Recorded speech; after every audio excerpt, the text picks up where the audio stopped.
Let me introduce myself. My name is Ken LaValle. I'm the superintendent of the Lowell Police Department. That's spelled L-A-V as in Victor A, L-L-E-E.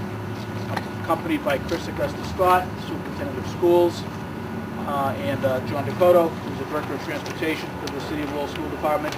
This is Captain Randall Humphrey from the Lowell Police Department as well. So I'll just read what's in the press release, and then when we're finished, you could ask whatever questions you deem necessary. The Lowell Police Department arrested a school bus driver for sexual assault. A 22-year-old Lawrence man has been arrested and charged with the rape of a 16-year-old female here in Lowell. The suspect has been identified as John Carlos Maribal of Lawrence. He was employed by the North Reading Transportation Company. This company is contracted to provide bus transportation for the City of Lowell School Department. Approximately 4:30 p.m. on Friday, this past Friday, February 26th, the Lowell Police Department acted on information received from the Lowell School Department administrators. The investigation so far has revealed that the manager of the bus company was viewing recorded video footage from bus number 7 because it had reportedly been involved in a minor crash on February 25th. While viewing this footage, the manager observed suspicious behavior involving the bus driver, the aforementioned individual who was arrested, and a 16-year-old female student on the bus. The suspicious footage was recorded during the morning hours in late February. The school bus was equipped with a video surveillance system manufactured by Child Checkmate Systems. John Maribal had been employed by the bus company since June of 2009. He was interviewed by Lowell Police Department detectives and subsequently placed under arrest.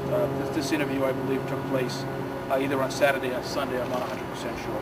The investigation is ongoing in conjunction with the Middlesex DA's office and the Department of Children and Families. Mr. Maribal was arraigned in the Lowell District Court. As you know, he's being held on $50,000 cash bail, and no photo will be released of this individual at this time. Now you said this was a 16-year-old student. She was an 8th grader? It's my understanding that the young lady in question is 16 years of age and is in the 8th grade, correct? Have you been able to tell how long these alleged attacks have been happening? I know he's charged with two counts, but has this been going on for months, weeks, days? I can tell you that incidents took place in 2009 and we believe in 2010 as well. Are there any other victims besides the 16-year-old? At this time, we know of no other victims besides this young lady. That's not to say there are no other victims. I would suggest that parents maybe speak with their children if they have any concerns, particularly if their children react in a way to this particular information that is, obviously discomforting to the child. They should probably speak to the child, and if they have any concerns at all, to contact the Lowell Police Department so we can follow up on this. But at this point in time, no one else, as far as I know, has reported any activity regarding this particular bus driver, but that's not to say that may not happen. Does Maribel have a criminal background? I do not know. Typically, why don't you go ahead? I believe that there's a background investigation done on the bus driver, so go ahead. Yes, thank you. Chris Scott, Superintendent of Schools for Lowell Public, and thank you for the question. Yes, actually all of our bus drivers, we contract with the bus company, and the bus company does all the Corey checks with the state. Lowell Public Schools actually takes extra measure, and we do the Corey as well. So we Corey twice, and this particular bus driver in question's Corey came clean, was clean both times. We did inform our families yesterday if they had a child who traveled on that bus of the situation that we are presently dealing with. We have set up a hotline and ask parents to contact us with any concerns or questions, or they can call me directly. How were the parents notified, the parents of the young girl? The parents of the young girl, I know that we contacted the family and talked with the family by phone? About the situation. In part by phone, but I believe as well the police department also had obviously some communication, so there was a few of us involved in the communication, right. Ongoing communications with that family as we work with them through this difficult time. So it wasn't just Lowell Public Schools, is what I mean to say. Can you talk about this bus accident, where it happened, if it in fact happened, and did the driver know that he was being recorded while he was on the bus? My understanding, and I'll defer to Mr. Dakota for further detail. But my understanding is the bus was in a location that it wasn't supposed to be, and the tapes are being checked for that. All of our buses do have this capacity to tape, and so it's a safety measure. And it was following up on that accident, actually, that my understanding was not reported to the police, that we found the irregularities in the tape. Where was the bus? You said it was off route somewhere. Yes, I hadn't been told that. I don't know. Have we been told?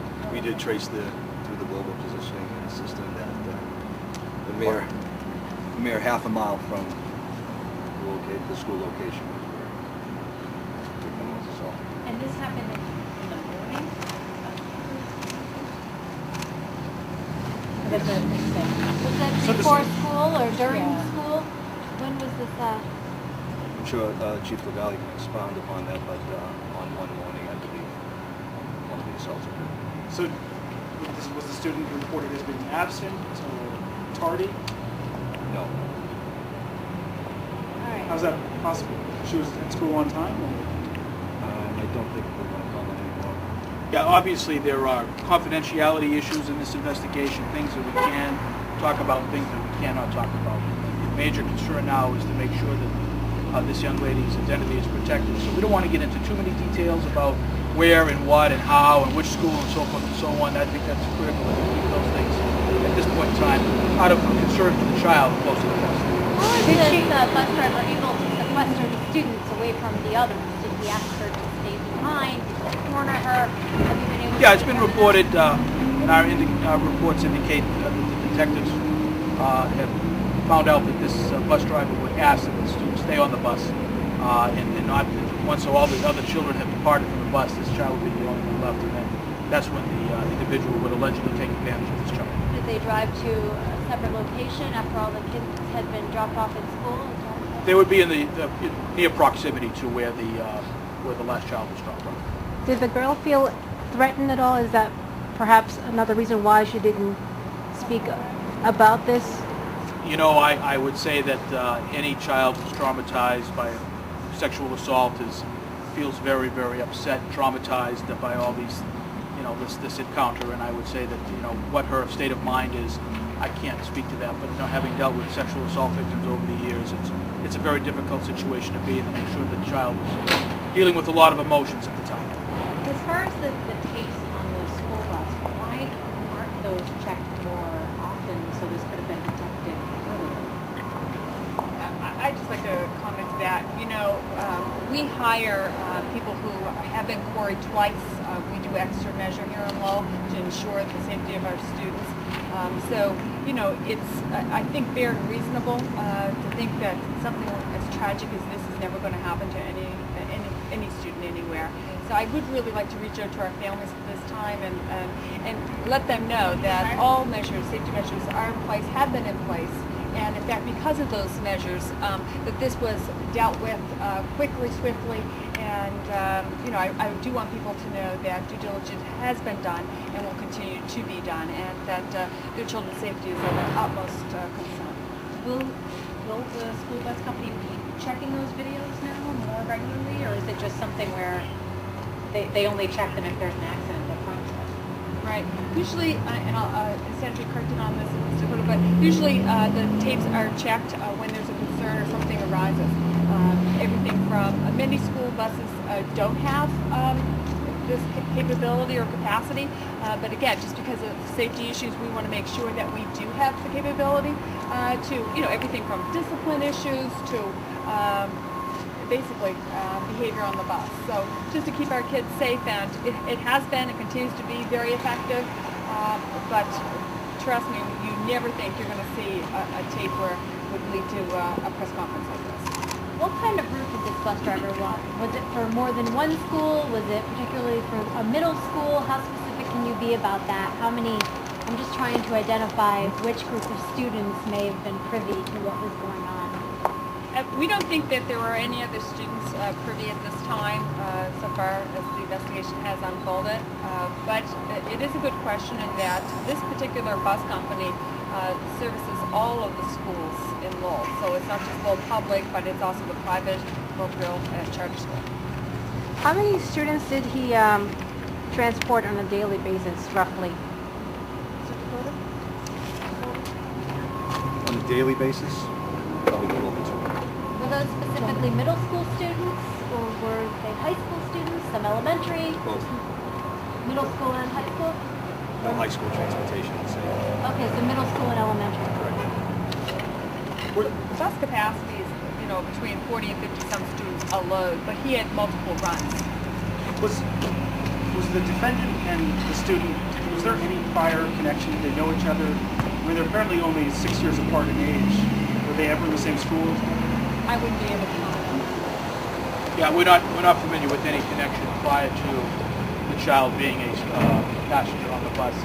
I'd like to also add that both the school bus company and the Lowell School Department really acted quickly once this information was brought to their attention. Once these tapes were observed and suspicious activity was recognized, the police department was immediately notified. The police department began an investigation instantaneously, which resulted in the arrest of this individual. So there was no hesitation whatsoever on the part of the school bus company or the school department to deal with this particular issue. And Mirabelle was fired. Yes. What's going on with the student now? Has she been pulled from school? Is she undergoing treatment? Are you able to say? We can't comment on that because of the confidential nature, but we have, again, been in communication with the family and ensured that the child is aware of, both social, emotional, and psychological supports that are available. Can you say when Mirabal started working for this bus company and when he started working with or dealing with the students in the city? He began his route in June of '09. June of 2009. It's in the press release. Yep. Okay, thanks.